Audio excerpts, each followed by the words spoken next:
So the second talk we have, then, if I look one up here, just feel free to grab one, is look at the API side for microservices.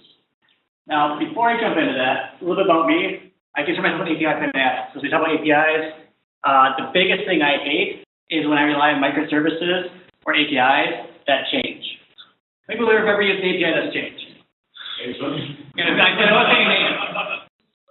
many people have ever built an architecture where you integrate something 15,000 times and the service has changed? Everybody's excited about that, right? I mean, you don't want that to happen. So the big question here is, why microservices? Now, I'm going to kind of talk about microservices here for a quick second and talk about the benefits to them. Some of you guys might not agree with my exact definition. The reason for this is, first of all, there are several different definitions, different opinions. Wording can be ambiguous sometimes. So if you disagree, just bear with me for a little bit. Connor, I'm looking at you. So first and foremost, microservices say, let's change our focus. Instead of saying, let's build this monolithic application of everybody at the company using the same language, the same protocols, let's actually focus on the business value that this can bring us. Let's say, maybe it makes more sense to get the business value versus having everybody use .NET or Java or PHP or JavaScript. Let's focus on strategic goals over on project-specific benefits. Let's make sure it's interoperable. We can use it with other systems. Let's make sure that it's shared, that we're bringing things together. It's flexible, so maybe we can spend more time working on optimization, but let's make sure the service itself is flexible. And let's be agile about this. Let's give ourselves a chance to refine it as we go, work on it as we go. Does that so far sound good? You're like, okay, we're on board? So essentially, it's a self-contained, composable, decoupled service. Something that values logical representations of a business activity with a very specific outcome, right? Okay. It's self-contained or autonomous. You can pull it in, pull it out. No big issue there. It may be composed of other services. Now, there's some people that say, no, we can't do that, but we'll just say that you can rely on other services because a large architecture gets a bit tough. And it's abstracted. It's behind API so that if we need to pull up that service, not a problem. Again, everybody okay with this? Okay. And we can have a layered system. Building talks about layered system. You have your operational systems, your databases at the bottom there. But we're not tying directly into the databases. We have layers of abstraction. We have different components. We have our application. But at the end of the service, there's the API, so that we're not talking directly to a database anymore. We're talking to a service that does one thing very, very well. Or, as Wikipedia describes it, services are unassociated, loosely coupled units of functionality. They're self-contained. Each service implements at least one action, such as reading an online application, retrieving an online bank statement, or booking an online ticket airline. Okay? What do you guys think? Yes, no, sounds good? We're like, sorry, we're done. So I really want to thank the SOA Manifesto first and foremost, as well as Open Groups for their SOA definition, and Wikipedia for the definition of SOA. Service-oriented architectures.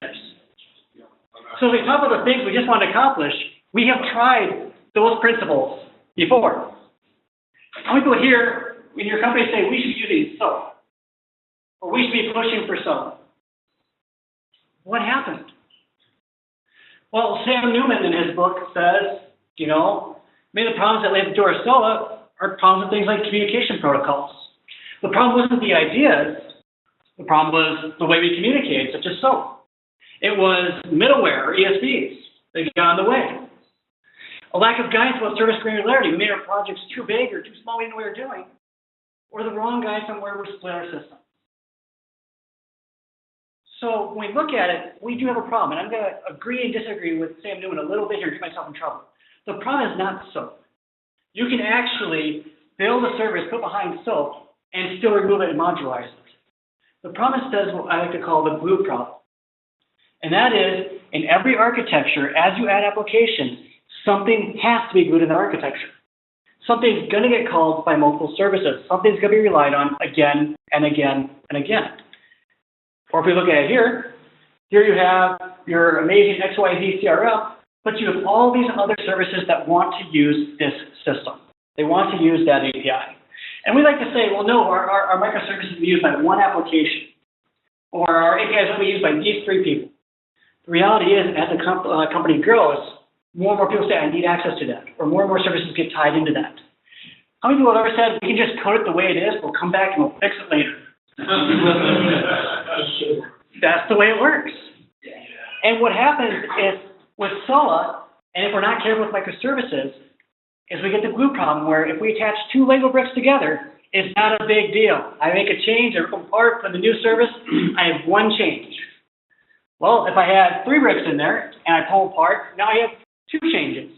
Well, pretty soon we have an enterprise architecture that's calling in thousands of services, and we say, we're changing our architecture. We're going from MySQL to Oracle to Postgres. We're going from Apache to NGINX. We got these changes, and all of a sudden your architects and your engineers, your developers are going, we have a mess. How am I supposed to replace everywhere these things are connected? We do work with an architecture like this. By the way, if you're curious and what we're talking about, what's MuleSoft do? We fix this. This is what we try to fix. Integrating an API that is tightly coupled to its underlying service is the equivalent to connecting to that service itself. That was the problem with SOAP. Not that it was an API, not that it was this legacy archaic interface, but that when you call SOAP, you call Wisdom, which has the methods for the application underlying it, or the architecture underlying. And the idea was, well, when the architecture changes, the Wisdom will change, and we just update our application. And everybody does that, right? When Facebook makes a change and sends out that notice saying, hey, we changed our API, you wake up and say, yes, I'm going to change this. Okay, nobody's going, yeah. You're like, it changed, I don't have time to deal with this. Why am I doing this? The other thing we have to realize as we focus on microservices is no matter how perfect you build your architecture, no matter how amazing it is, you can write perfect code, you can have the perfect plan. Somewhere down the line, everything is going to be glued in your system. One service is going to rely on, and as the system grows, so will another, so will another, so will another. How many people have ever built an application or a service for your company that's going to be used for one single use case only, just one piece of code? That never got used more than once, right? Okay, we've got one person saying, yes, you are my hero. The other thing we have to realize is all services are going to fail. The idea of SOA was saying services are going to fail so we can pull them out. The idea of microservices is saying services need to be deployed on demand. We need to be able to use things like Docker to get them out there, but we also need to be able to pull them out on demand. All services are going to fail. And if you don't go into the idea that your service will fail, you're not going to build redundancies or escape hatches for it to fail. Again, if we look at this system here, and we say, we need to remove XYZ CRM, how many people want that job? This is a small architecture, you only have 7 applications to update. However, the good news is, with an API, we can have an abstraction of that. The abstraction is what we should be going in, not the actual service, not a representation of the service that directly represents the service, but an abstraction of that service. So let's take that same example, that CRM we just had there, and let's throw in another API. This is an API we built around that API. So maybe we're calling in Salesforce. And for whatever reason we need to call it Salesforce, we have this API here where if I need to make a change, how many changes am I making? No, he's actually just one. The only thing we need to change is our API layer. We change the background logic to say, hey, we have this new service. The names don't have to match. We can take first name, last name. The new service says, no, it has to be first name, last name combined. We can use logic to combine it in that middle layer. We have that abstraction now where instead of saying we'd be directly coupled to that API, to that service, and when that changes, we have 7 places to update. So we're not just updating one single place. How many people like that idea? Having one single point failure. Okay, 2 people, 3 people. This is 4. You guys are killing me tonight. How many people don't like that idea? Let me ask that. Okay, we got 2, 3. Okay, I don't like you guys. You guys stay over there. Let me ask this question first. Why do you guys not like the idea? Yes, there's a big point. That means that the biggest risk of this entire application is not the underlying architecture anymore, it's your API layer. Because again, something has to be glued in, and if that fails, you have to update it in 7 different places. And here's the problem that we have. I used to go around doing talks on how to build an API. I realized building an API is really, really easy. You got tons of frameworks out there. You just say, look, I want this resource. You can use things like app agility and literally type into a GUI and say, create this API, and it creates an API for you. Design an API, a flexible API, and a long-lived API that's not going to fail on the extraction end. That's hard. That's really hard.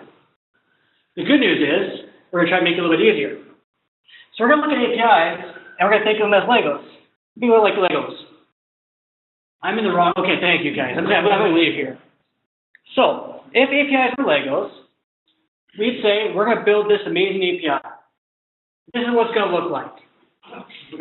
By the way, you guys know what city this is? This is Oakland. And you can tell because the bank's being robbed.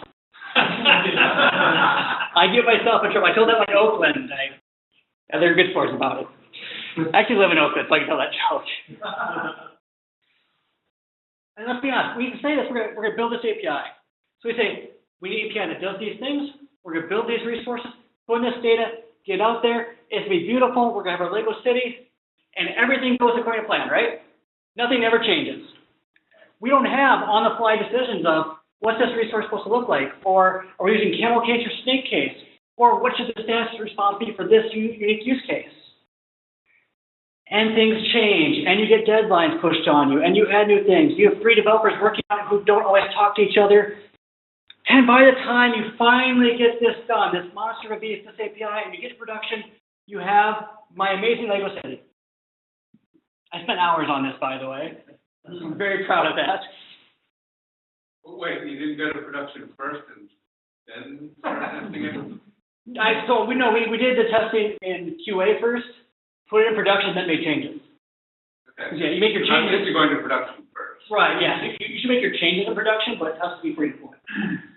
I just don't do that. If it took me seriously, I'm sorry. I call my boss. They're like, man, those MuleSoft guys are idiots. Now, if you look at this beautiful API we just created, ask yourself, is that what you want to glue into your architecture? Is that what you want your architecture to be based on? He's going, no. He's going, I'm not sure about this guy, but the answer is no.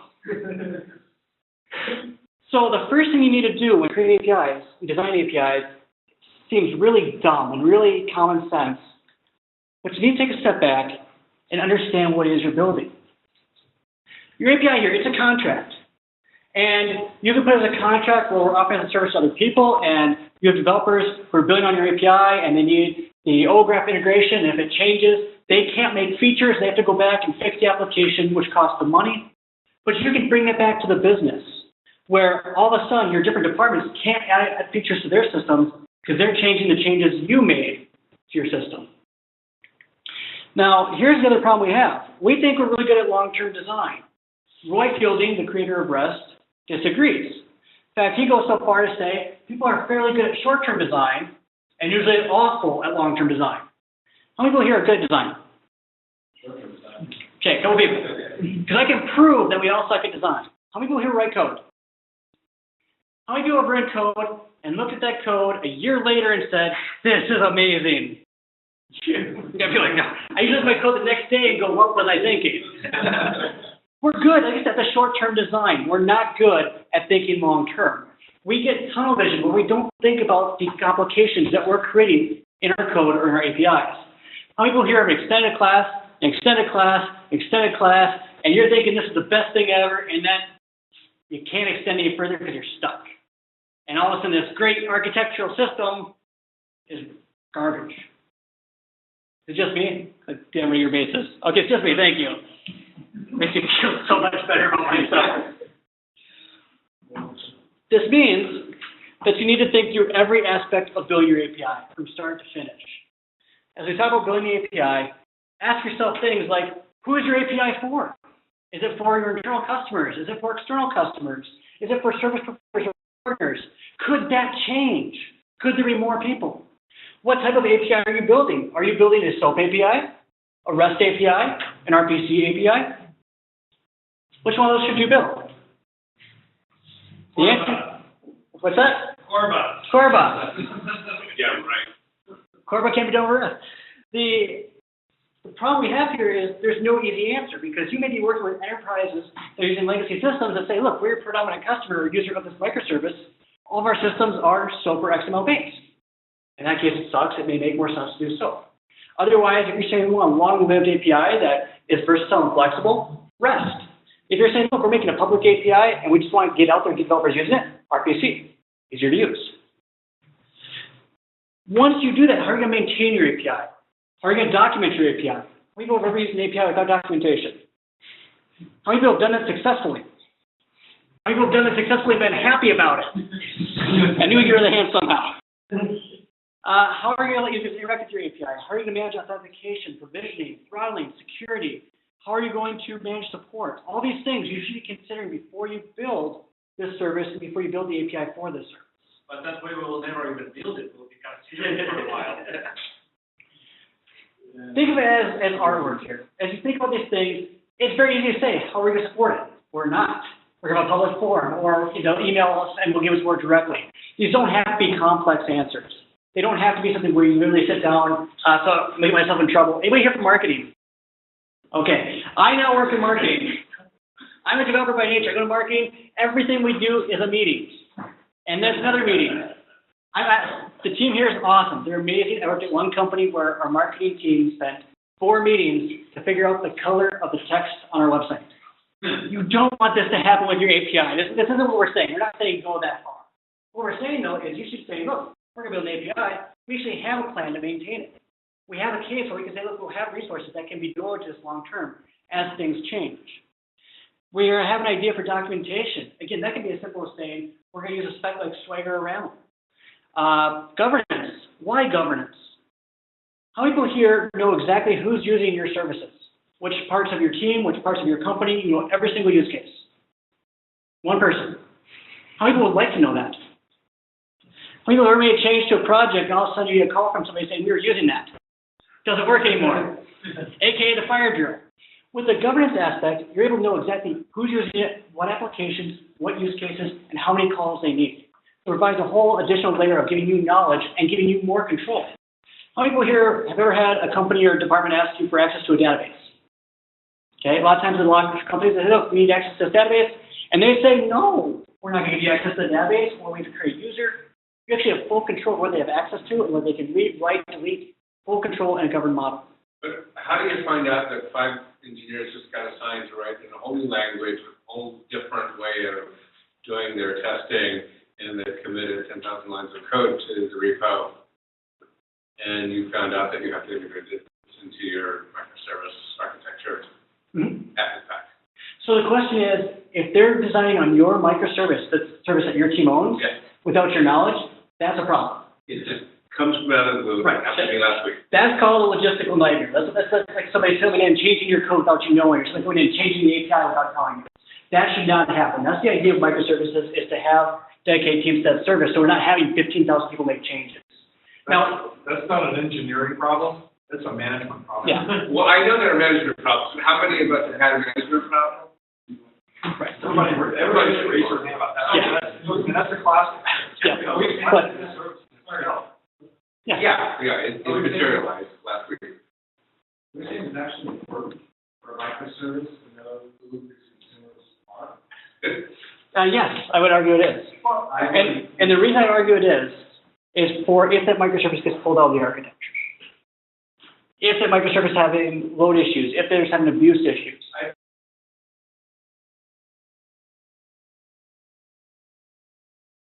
Go back to compatibility is an obsolescence cycle. And you don't have to worry about consumers. The whole point of these architectures is to alleviate the need for you to care about who is calling. You have functionality that some consumer out in the world is items. You don't care. You're providing. So your contract with them is that you're not going to go yourself out unless you provide them some sort of an obsolescence. Well, the problem isn't just the contract you have with them, it's the security aspect as well. What happens when one of the users of your microservice puts an infinite loop? Are you going to allow them to, unless you have unlimited scale, to take down that service? You roll things out for jittery, you don't do wholesale replacement. You alleviate risk. All you do is, you might have a new version, like you leave your old version. Right. Play the new version one-sided. You load balance things slow.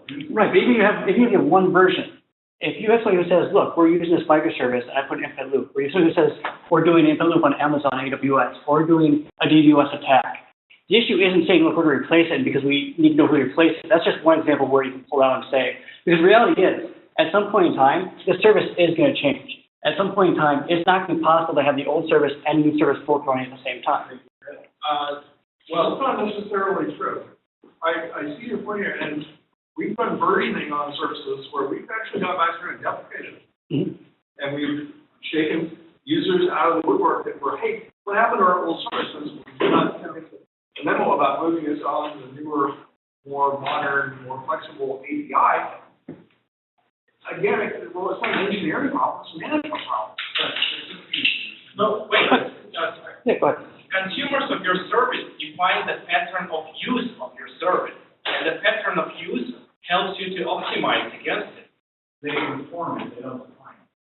Exactly, that's exactly right. Our engineering defines the use or can define the use pattern, and the consumer is going to have to conform to it. Otherwise, if you allow your consumers to define the use pattern for your API, Right, it's screwed. and I don't think we're going that far. And so I'm going to ask you guys, give me a little help, we're going to move a little bit forward, because I think I understand where you're coming from and say, look, you should be versioning. You know, look at the concept, like the science is saying, that this reliance on dealing with needs to know all of the consumers is making the crutch. Because it actually, from needing to do best practices, slow scale out, maybe, all of those practices, and immediately know. Feel like halfway are successful. There's nothing wrong with that. I think we're looking at two different ways. I think you're looking at saying that you have to have this, like if you have governance, you failed, versus you have more data about who your consumers are, what they're using your systems for, and what deployments of your systems are out there. Again, there's a whole security aspect where the governance aspect isn't just about, okay, who's using our service. Another great example that governance offers is oftentimes APIs is threat protection. JSON threat protection, XML threat protection. Again, you're not just trying to keep people from, saying, oh, we're not going to switch, we're not going to version, because versioning is a whole other thing which we'll get into. But there are a whole bunch of security risks there as well on top of that. And you can say, look, this microservice here is being used by a couple of services, we don't need governance. But if you're a large-scale enterprise, eventually somebody's going to be using that service. And then the question is, who's using the service? How are we protecting that service from, again, DDoS attacks, infinite loops, malicious attacks, even if they're incidental or accidental? How many people have ever written an infinite loop here? Guess I'm by myself. Okay, thank you. You guys are brave enough to answer here. Okay. And that's what we're trying to get at. So again, it's not to say we have to govern so that we can call them and say, hey guys, we canceled this. That's not the point.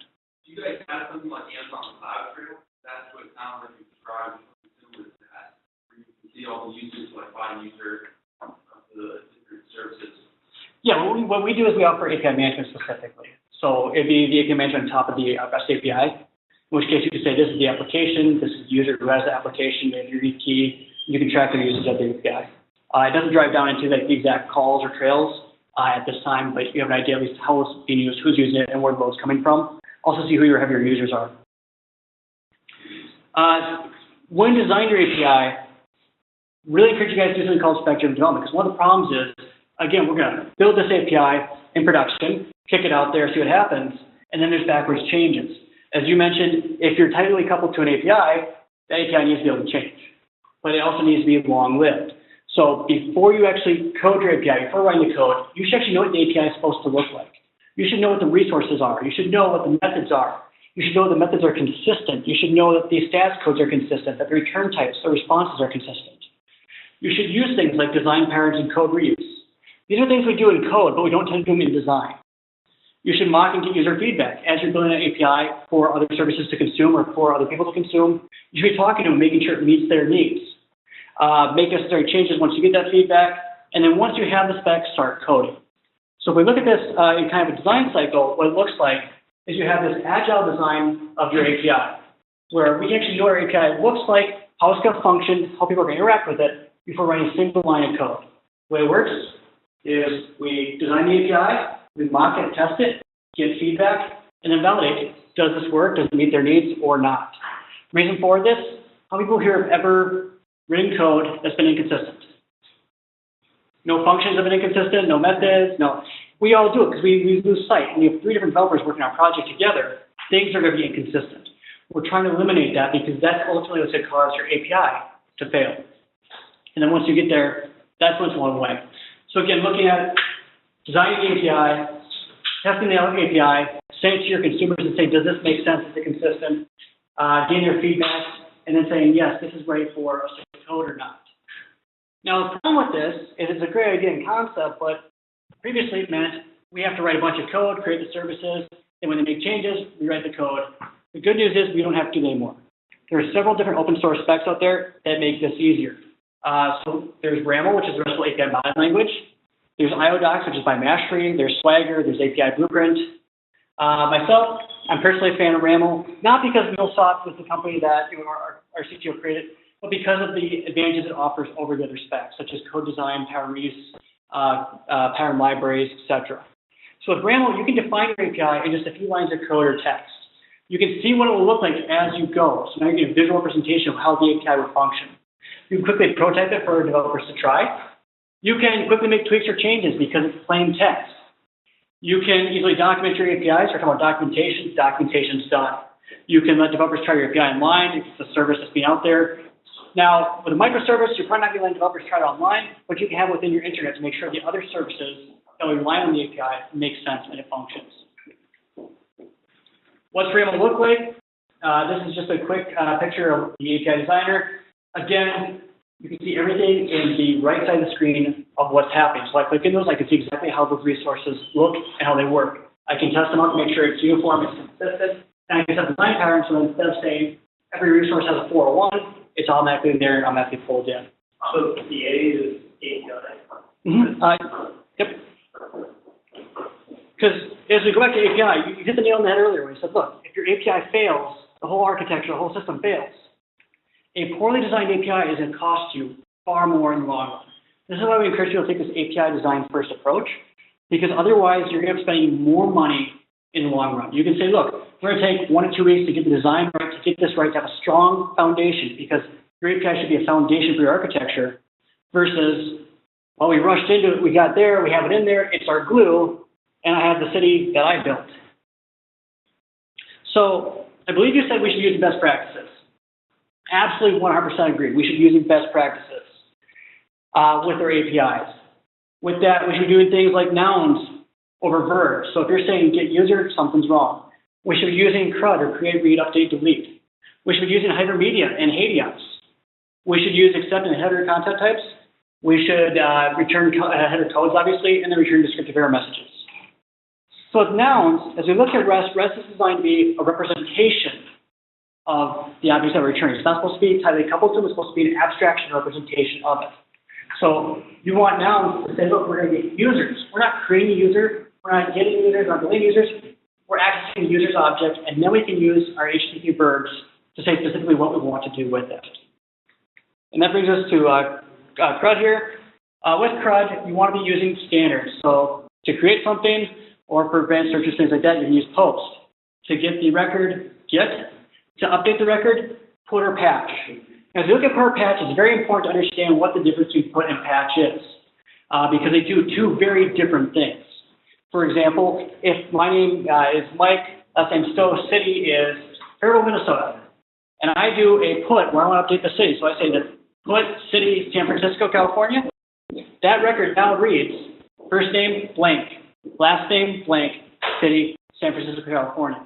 A patch, on the other hand, while not truly part of the RFC, is a partial update. So if I do the same thing, I'll leave the first name there, so we Mike, last name Stowe, city San Francisco. We should be using response codes to tell people what happened with the API call. What was the result of that call? If it's okay or it's an updated, it's 200. If something's created, you should be returning 201. You should be saying, hey, it's a 200, it should be 201. Now, modified 304, bad request. You can find these all online. If you're feeling really, really creative, you can take advantage of my favorite status codes, such as 418 and with teapot, or 420, which I really don't understand. I told everyone in Colorado, they absolutely loved it. I'm not sure why. Use descriptive error messages with your APIs. This is something we don't do. We don't tell users what went wrong. Now, one of the things with microservices is if they're being consumed by other services, they need to be able to implement them. So if there's an error, you should not get an error back that says, we're building a rocket ship, or something went wrong. Of course it went wrong. Give a descriptive error message. Now, this is just an example where we have, maybe an error code, we have a description error, a link for more information. Don't use this, by the way. If you're going to do descriptive errors, use Google errors, bnd.error, JSON API. These formats are already out there. And then use hypermedia. And I'm going to get myself in trouble on this one because we don't really use hypermedia. We put hypermedia links in our APIs. We said I've got HAL in there, or JSON API. We don't use it to its extent. Hypermedia is nothing new. Ted Nelson coined the term back in 1965. This isn't new and exciting. How many people here have used hypermedia? How many people have used the web or internet? How many people have heard of something called HTML? HTML is hypertext. Hypermedia is an extension of hypertext. How many people have ever played this game? All right. Unfortunately, this game always ended the same for me, but this was a hypermedia representation. You're giving links, you're giving options to say, this is what you can do. Here's the state of where you are in this journey. Because REST is by definition stateless, we have to have a way to represent the state. That's the purpose of hypermedia. That's the purpose of hypermedia as the engine of application state. Way to look at hypermedia is if you have several different users and you do a get on that user's resource and you get this information back, every user is different. Every user could have different roles, which means you can perform different actions on those users. So we have the first user who can be suspended, we have the second user who's already been suspended, and the third user who can be deleted. You can make those calls to the service and say, oh, I'm going to call user Mike Snow and do a delete. And you're going to get back an error, but that's a necessary call. When you get users, it should say, here's what you can do with this user. Here are the options that you have. Hypermedia in particular is a critical part of building a flexible long-lived API. Because the idea here is that your API can change. Your API can adapt. There are certain things that we struggle with changing. There are certain aspects that we talk about, we're not going to version our API. I'm the biggest believer in not versioning APIs, except for it's not a reality right now. At some point in time, something's going to happen that you have to version your APIs. Really, the only way we're going to around that is code on demand, which is a sixth constraint of REST that we're not using. Also, hypermedia, it's extremely easy to implement. This isn't something that, some companies say you have to have a hypermedia map of all these different places. If you design your API the way we're talking about, you've already taken care of this part. You already know what the link relationships are. And there's more information now I'll give you guys for you to read on your own time. There's hypermedia specs out there that are very commonplace. There's HAL, there's JSON-LD, JSON API, collection plus JSON, Siren, or CPHO, which I'm shamelessly plugging because I like that one the best because I wrote it. But if you look at HAL, it's as simple as saying, here are the links. If you want to affect this record, here's the link to it itself. If you want to message using the relay message, here's the links for that. Also, and here's where I'm going to get myself in trouble, especially with you. Plan for change. I'm the biggest fan of REST. I'm the biggest frustrator you're going to find. Your API is going to change. It's going to happen. Versioning right now is a necessary evil. We're saying if we do it right, we don't have to version it. Absolutely 100% agree. But you're not going to do it right. That's the problem. We're going to make mistakes. We're going to do things wrong. And versioning creates a lot of issues. Versioning, first of all, creates backwards incompatibilities. It creates multiple systems maintain, multiple systems that you have to support. We have version 1 and version 2 out there. We have the old one and the new one. We have to make sure both those are patched. There's a security risk. That's twice the work we have to deal with. Creates confusion among developers, and getting people to go from version 1 to version 2 is not going to happen. Switching to a public API, when I worked as an evangelist at Constant Contact, my job was to get people to go from version 1 of our API to version 2. I think I got 4 people to change, which means I did a really bad job. But again, as I look at this, if you version this, if you change the way this interacts with the application, that means you have to change it every single place. And that's where your architecture fails. And that's where we get stuck in the same problem that so-and-so had. And that's why I'm stressing design your API correctly, because if that's the glue, if that's what you choose to make the glue, and if there's a better way, I'd love to hear it. We have to watch out for that. Now, in regards to versioning, I'm going to pick on Fielding because he's fun to pick on. This is what we're going for. This is the ultimate goal, the ability to evolve, add, remove, or modify features of our system, be able to make changes without having an impact. You know, he said we don't need a version of RESTful API. If it's truly RESTful, if it takes advantage of all 6 constraints and it's done correctly, the answer is yes, absolutely. But again, we're not using the 6 constraints, and quite honestly, we haven't quite figured out code on demand or aspects with that. That's where we struggle. Take advantage of accept and content type headers. This is everything that we look at with microservices or other services and say, we're using JSON. Why should we build in the ability to support XML or YAML or any other format? Because you may get situations where that's what you need to work with. You may have other services where that's what they depend on. Again, using this, I'm going to shoot laser again, sorry, gives you the flexibility. So you should be supporting saying, look, we're going to take application JSON. It's okay not to return XML. So request XML to say, look, we don't support that. But you want to give your system as much ability to change as possible so that it can evolve, so that there are not backwards compatibility breaks. Or you don't say, we have a SOAP API, let's replace it with a REST API. We want to be as flexible as possible. So like I just said that. And that means you can build your architecture in a way where it's built from the ground initially to handle it. So your API, in a lot of ways, is almost like a microservice on top of your microservice for that microservice. And again, test and think through all of your changes. As you build this API, every change you make, the API, you should be testing the spec first, going through, making sure it works. Also, document your API. Document your microservice. We don't want to use services that aren't documented. We won't use the service correctly. And here's the other reality. Even if the service is built perfectly, if it's not documented and people implement it correctly, business says, this doesn't work. This doesn't meet our needs. We should build a new one. It seems dumb, but I've actually seen that happen where the recommendation was to kill a perfectly good and functional API and system because the documentation was out of sync. And it made more sense at that time to say, hey, let's just delete the whole thing and rewrite it versus, hey, let's spend a day and update our documentation. It sounds stupid, but it happens. Good news is if you're using like RAML and Spectrum development, this part's already done. Every time you make a change, you're testing it first, your documentation's already synced, and deploying documentation with code samples or anything else really takes 5 minutes and you're done. And that's it. So the last thing we'll throw out there, this is the most important one. It's a shameless plug. Okay, the reality is there are tons of resources out there. If you look at building microservices, this isn't so much on the back of the microservice, but the API that represents the microservice. Again, what's the glue in your architecture? There are tons of great resources. You can find a lot of great things online. Nordic APIs, Kinlane, MuleSoft.com, MikeStowe.com, again, a selfish plug. But seriously, I'm not saying you should read my book, but it's free. So if you guys would like a copy, you can download MuleSoft.com/stressbook. With that, I'll let the questions come in or the controversies come in.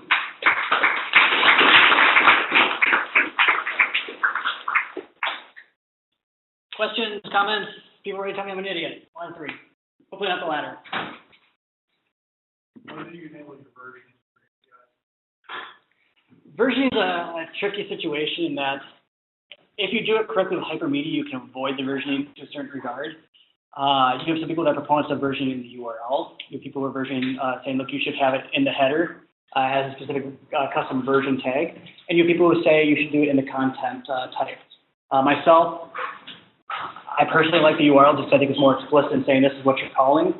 But honestly, any three of those will work. It just depends on what fits for your system. If we're following the representation format, realistically, probably the content type would probably be the best. And then also with hypermedia. The challenge that we have with that is people often say, look, we're going to version the content type and use hypermedia. But then your hypermedia says, look, I'm going to connect to this and connect to this. Your hypermedia has to understand the version scheme as well.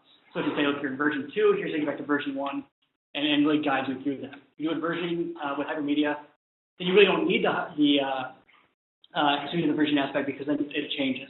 Same with code on demand. If you're able to implement the code on demand aspect, as you make changes, the system's actually self-updating or self-upgrading, and then you avoid the BC problems. So the primary function you guys serve is to do the API, the glue layers in between users and machines, or is it machine to machine, or is it both? Both.